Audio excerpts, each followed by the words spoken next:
Well, I think it's easy because the world loves sports, and it get us through our everyday walk in life. Um, and then when you can reinvent yourself and become a businessman from playing on the basketball court, people love that as well. And then people love comeback story. So when I had to retire from the Lakers because I announced HIV, then I was able to play on the dream team in the Olympics. What a comeback story, right? And people always love when you give back. So I put so many students through college and affected so many communities, poor communities and cities here in America. So when you think about everything that people love, I've been about those things. so I think that's why people love magic, and they're gonna love. They call me Magic, my doc series, and I've traveled around the world. So when you think about it, I've been to Europe so many times. I come every single summer, and I think people love the fact that I travel like that, and they just get to get inside my world. And so and it's not a perfect world by no stretch of the imagination, but it's been a good world.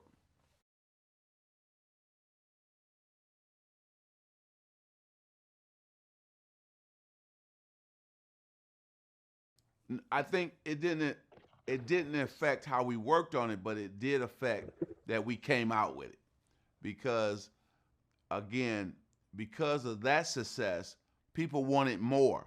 And the next guy they wanted was Magic Johnson.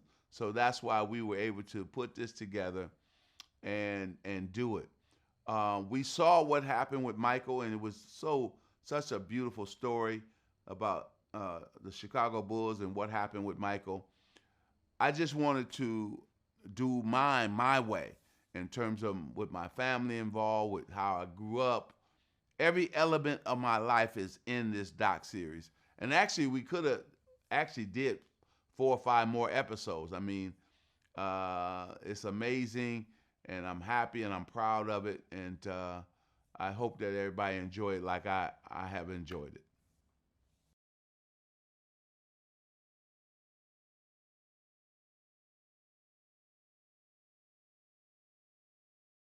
Well, I think because um, I hadn't told my story, some people had tried to tell my story, but it didn't come out to be the truth. So now I get to tell the truth on my own journey from where I grew up in Lansing, Michigan, and all the way to Michigan State, where I went to college, and then to Los Angeles playing for the Lakers, and then becoming a businessman, but also announcing HIV 30 years ago. And then my son EJ, when he came out, that he was a gay man. And so on and on and on. There's so many facets of my life. And how did I go from the basketball court to the boardroom? All those different things. I just kept reinventing myself. But people are going to just see the highs and lows of my life. And now was the perfect time because the world was ready for it.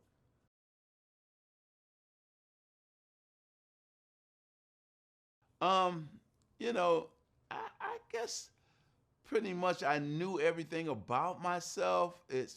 I think it was more what I found out is what people felt about me, about how I played basketball, about how I am as a man, a husband, a father, you know, um, a businessman, all those different things. I think it was more of that I was surprised about how they felt about me, and so that's what surprised me. But me telling my life story and telling my journey, I'm not.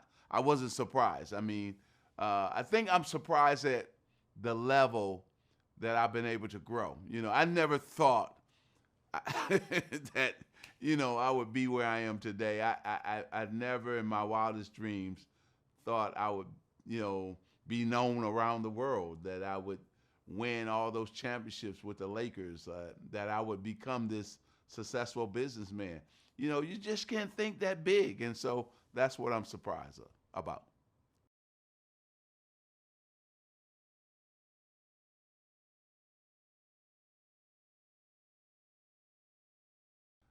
That I'm an emotional guy, that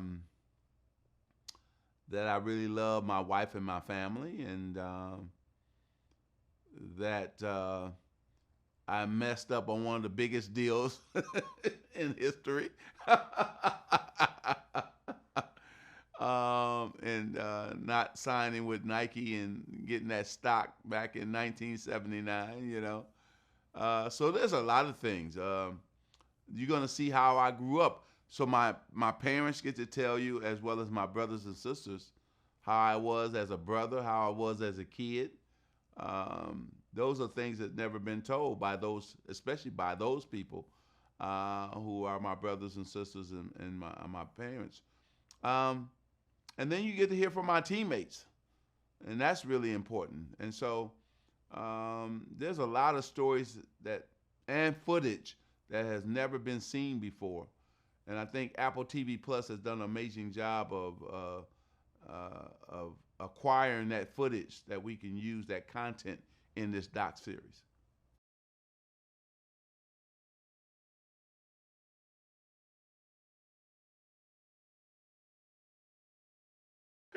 It's a secret. Shh. I can't tell everybody. No. I think really it's just I always wanted to make my teammates better. I cared about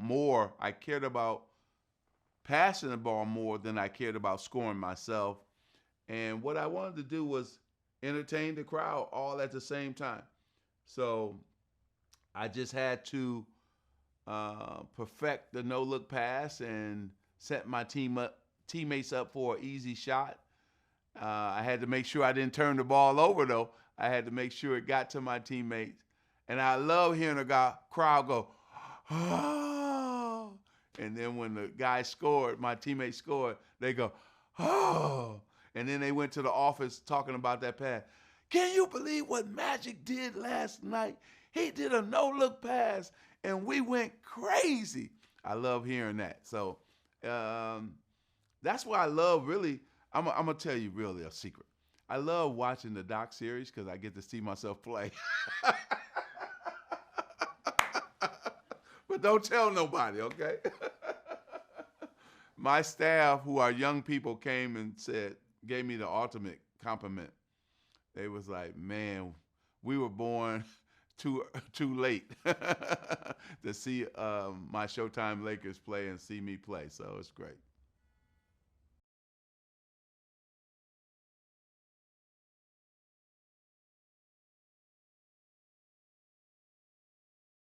Oh wow! I would say when Larry Bird and I met for that first championship in 1984, and to see the viewership, how everybody in the country wanted to see this game and see this series, and it was amazing. Um, and then in '85 we played again, so people tuned in again to watch the Celtics and Lakers, but mainly to watch Larry Bird versus Magic Johnson. And so we were able to really um, make the league what it is today. And you're going to hear from Michael Jordan about him saying just that, how he said, people say, I changed the league, but he said, I didn't change it, Magic Johnson changed it. So you're going to hear this in the doc series. So it's amazing to hear him say that. So I think that Larry and I actually together changed the league, and then Michael Jordan was able to take it to a whole nother level. So it was just great.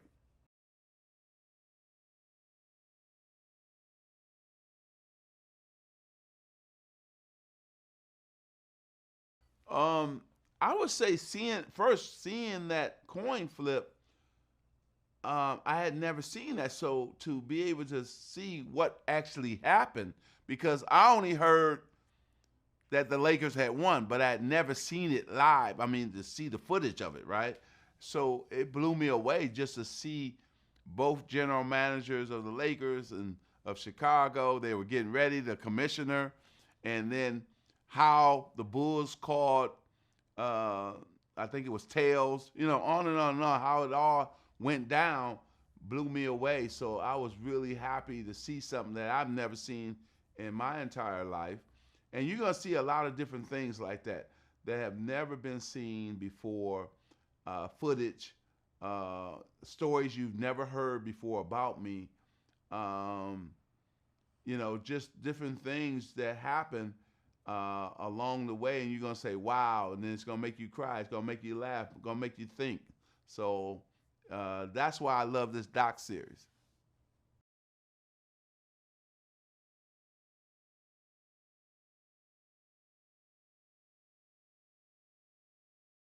Um, on the court had always been to just win more championships, just uh, to beat my two rivals, Michael Jordan and Larry Bird. And I was never able to beat Michael Jordan in the NBA Finals. We only played one time, but and he won.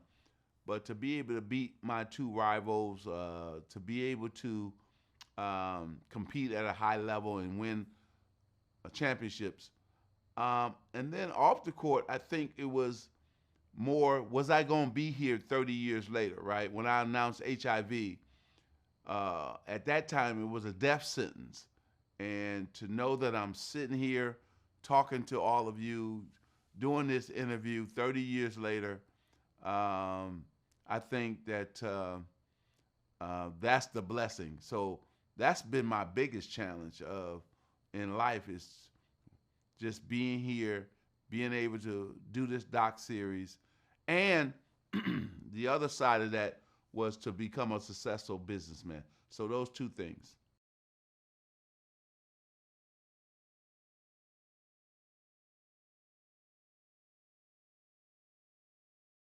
Well, I think that again, we continue to send young people to college. That's a highlight. Um, a lot of them are still in college today and doing very well. I think when I think about all the different HIV and AIDS clinics we open, I think about all the empowerment centers, about 20 of them that I've opened in the poorest neighborhoods, so they can have access to a computer. That's very important. Also, to my infrastructure company and what we're doing, building smart cities, so that the pandemic hurt the black and brown community here in America. Those kids didn't have access to the internet, and now we're going to connect them and build broadband so they can be connected, they can do their homework. So that's very important through these tough cities and poor cities. So I'm excited about everything that I'm doing today, creating jobs for young people.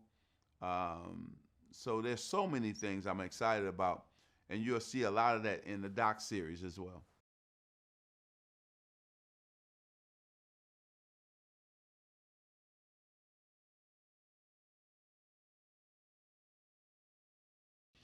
Faith was everything. I always lean on my faith. God has truly blessed me to come through a lot of challenges in my life, especially when I think about HIV. Um, Always being there for me and helping me make the right decisions when I need to make tough decisions. Also, just blessed me with the best wife that a man could have in Cookie, and our children and grandchildren. So I lean on my faith all the time. I will never stop doing that, loving the Lord, loving God, and I just thank Him every day for everything that He's blessed me with.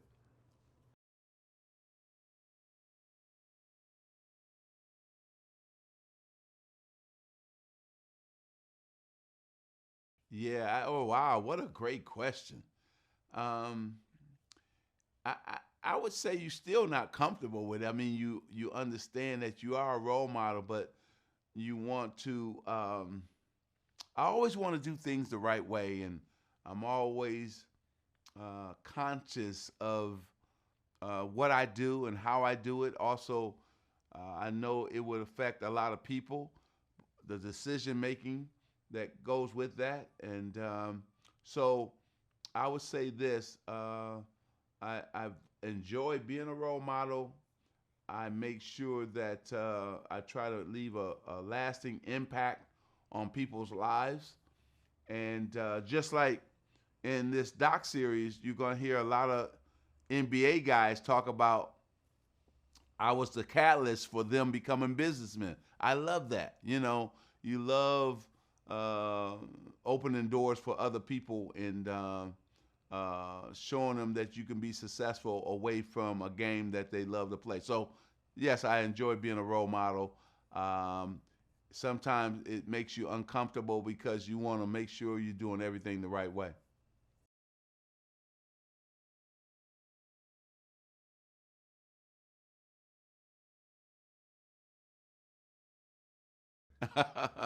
That's a great question. I love the fact that I grew up in Lansing, was born and raised there. Um, and it's important because my parents are still there. My brothers and sisters are there. A lot of nieces and nephews are there. But also, too, a lot of my best friends are still living there. Matter of fact, I just talked to Greg Kelser yesterday, my former teammate on at Michigan State, that we won the national championship together. Another friend of mine, Dale Beard, who is now coaching at Lansing Sexton, who was my running mate at guard when I played at Everett High School. I just talked to him 2 days ago. So I always keep in touch with everybody from Lansing and that live in Michigan. I keep up the speed with how Michigan State is doing, whether it's basketball, football, volleyball, you name it, because I love being a Spartan and I love the state of Michigan and trying to create jobs for people who live there, create businesses there. So that's never gonna leave me, long as my parents and brothers and sisters are still there, and Michigan State is I'm an alumni of that great college. I'm gonna always care about Lansing, but care about the state of Michigan and the people who live in Michigan as well.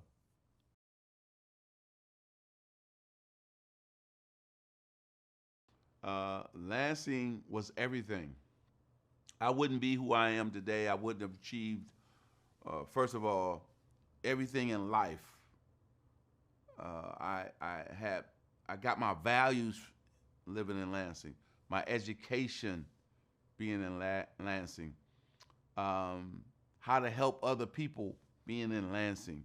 It really shaped my whole life, and then all the teachers really helped me out. Starting, at Main Street School, the Dwight Rich Junior High, to Lansing Everett, on to Michigan State University. So I was blessed to have great teachers and counselors who really cared about me.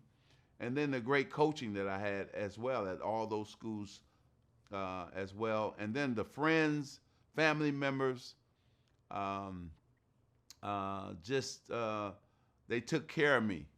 And it really takes a village to raise somebody, and that's exactly right for me.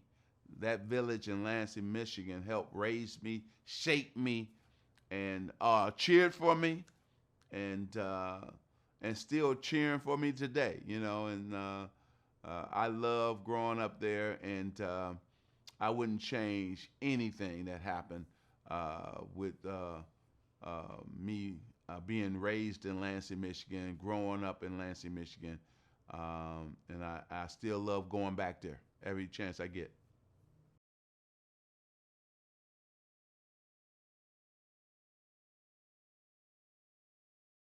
Oh, my mother is everything. I'm a mama's boy. I love my mother to death. We're tight. We're close. Um, she instilled. It was interesting. She's a woman of huge faith. She's very involved in her church, and she raised us the same way, all the kids, to be involved in the church, and we're all involved in our different ways. Um, she has always prayed for me, and has always been there for me. And the one thing I love, my mother has a gentle touch about her. So when I go home to Lansing, just to get that hug and to get her famous sweet potato pie and apple pie, and to sit back and just talk to her, that really makes me feel good. And she's gonna come to LA in a couple weeks and stay with us for a month, and I can't wait to see her. But she has influenced my life to give back. That's the reason I give back so much, is because of my mother, and I love her for that.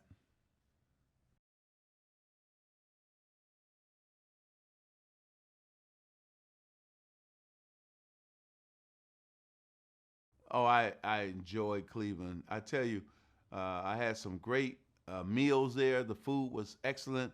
The people were outstanding. But then they were very organized. The mayor and his team did an outstanding job of, securing everybody, but also getting everybody in and out of the venues.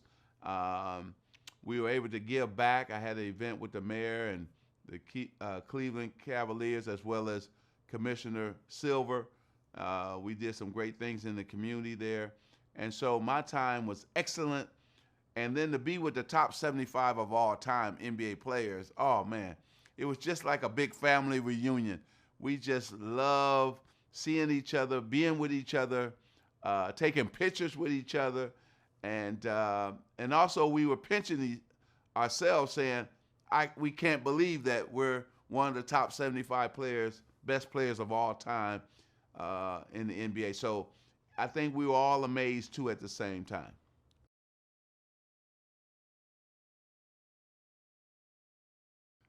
Larry Bird, that's easy. Larry Bird, his shooting ability and his basketball IQ. Michael Jordan, the way he could jump and just float in air and create so many beautiful shots, and how he could dominate on the court.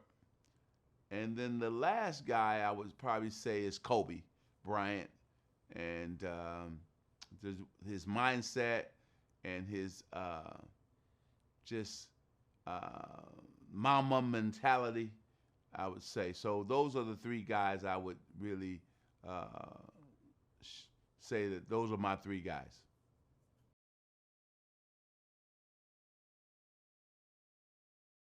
That's easy.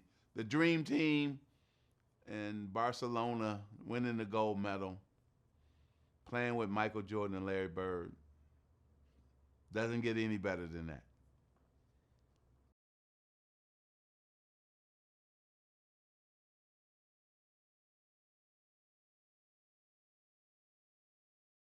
I would say the winning mindset, winning attitude, making your teammates better.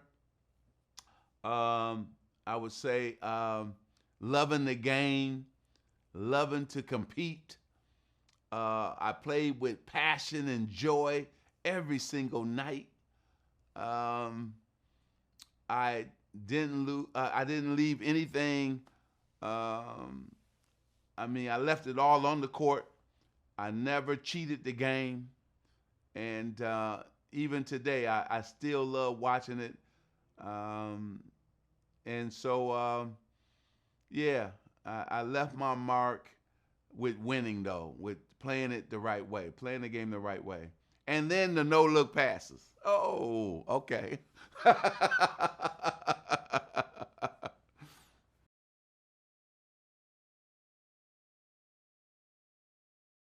Wow. I would say I fulfilled a lot of them.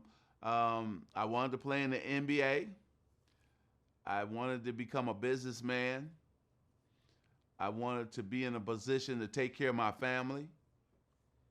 I've always dreamed of marrying Cookie, my sorry, my college sweetheart. Um, I've wanted to travel the world. I've done that in a big way. Um, I wanted to own my own house. Yes. I wanted to help people. Wow, when I think about all the things I dreamed about, I'm actually doing them, you know. And dreams, see, dreams that I haven't accomplished yet. And I met all the presidents, so I've done that and worked with the presidents here in the United States. Um, I toured with Michael Jackson. I love Michael Jackson. I always wanted to tour with Michael Jackson, and I did that twice. Um, wow. What dreams do I have left? I guess really just to keep, doing good and bringing people together and trying to make a difference in in uh, in all communities and making America better. Just how can I do that? And that's it. That's probably my dream today is how can I bring people here in America together and how can stop some of the things that's going on, homelessness, trying to uh, the poorest communities, how can we make them better? So that's it.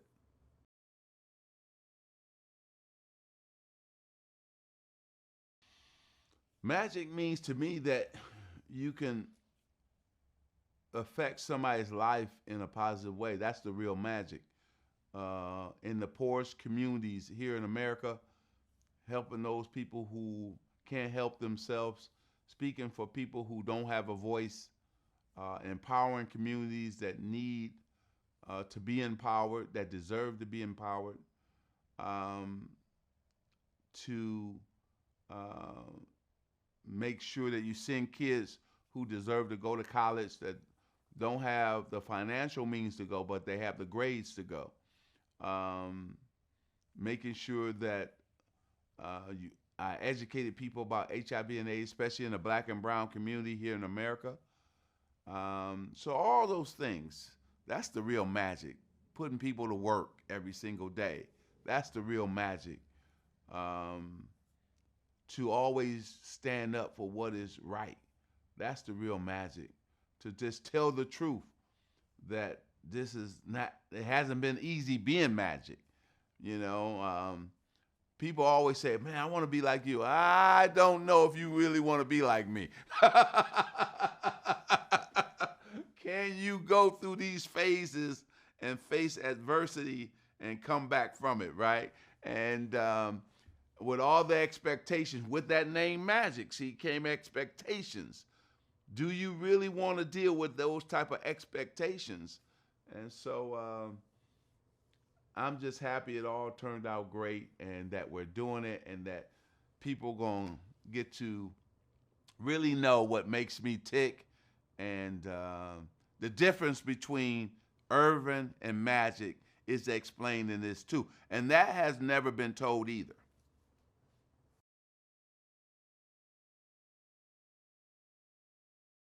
Oh, in one sentence. I don't know if you can answer Magic Johnson in one sentence, but I would say this. I would say this. Um, Winner, competitor, um, um, a man who deeply cared about his community and the people who lived in that community. How about that?